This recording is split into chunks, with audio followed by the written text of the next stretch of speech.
Wars,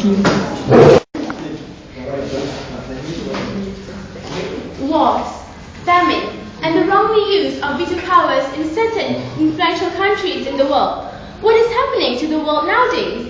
Assalamualaikum and a very good evening I bid to my beloved lecturer, Madam Fatih, and also my fellow friends. I was thinking and wondering about the future of our world over and over again, and still I come to know and our world, our earth, and our planet is collapsing, and it is up to our leaders to save the beloved world. So if I were the Prime Minister of United States of America, what would I possibly do in order to help the world? Dear friends, USA is known as one of the most influential countries in the world. So, as the Prime Minister of USA, there are actually lots of things that I can do to change the world to a better place. Firstly, let me give you some facts to open your eyes about how horrible the world has turned into. Dear friends, the world is now agonized by the word starvation. Today, we can see hunger in India, China, Latin America, and Africa. For your information, every 3.6 seconds, someone dies of hunger, and every year, 15 million of children perish because of famine. Other than that, in the USA itself, in the year of 1991, 46% of African American children, 40% of Latino children, and 16% of white children are chronically hungry. And yet, USA spent the price of food for a schoolful of hungry children for 5 years on one missile to attack Afghans and Iraqis.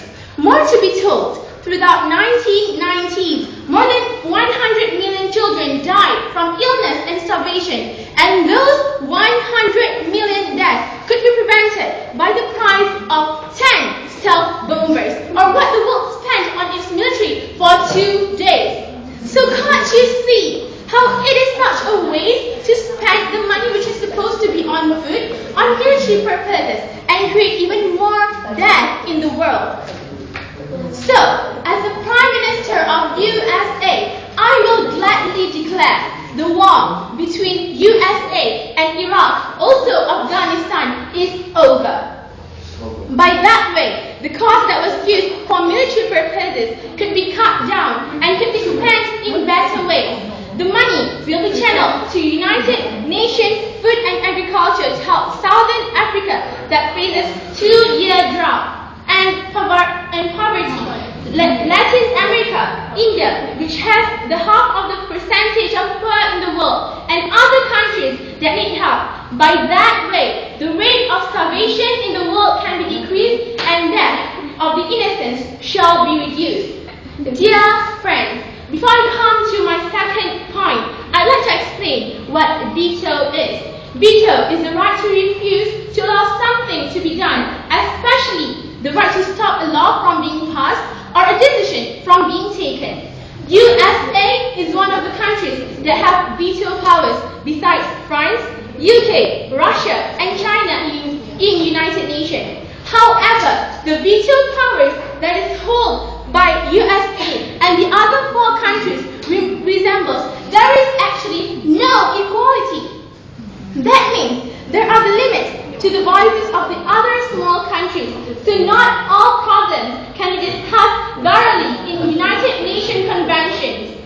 Therefore, in order to avoid this from happening again, I, as the Prime Minister of United States of America, will suggest that the practice of veto-powered countries in the United Nations is limited and is replaced by the practice of democracy in the United Nations body itself. By that way, the countries such as Africa, Cambodia, Rhodesia, and Brunei can voice out their opinions freely, and at the same time, the quality of decision-making in the United Nations is improved. As more opinions are heard and different point of views will lead to quality lifestyles of humans worldwide. Other than that, the 5 veto-powered countries cannot do things that they like unless with the permission of other countries. So, the effectiveness of the world revolves all peace around us is increased, as democracy and cooperation can prevent certain things such as wars between countries. Only then the leaders can find the best ways to solve problems. My dear spectators, as a conclusion, there are actually many things that can be done in order to make this world as a better place. However, this depends on the credibility of the leaders today and how they cooperate with one another in order to give the best for the people. Leaders are the ones who affect the world in every way.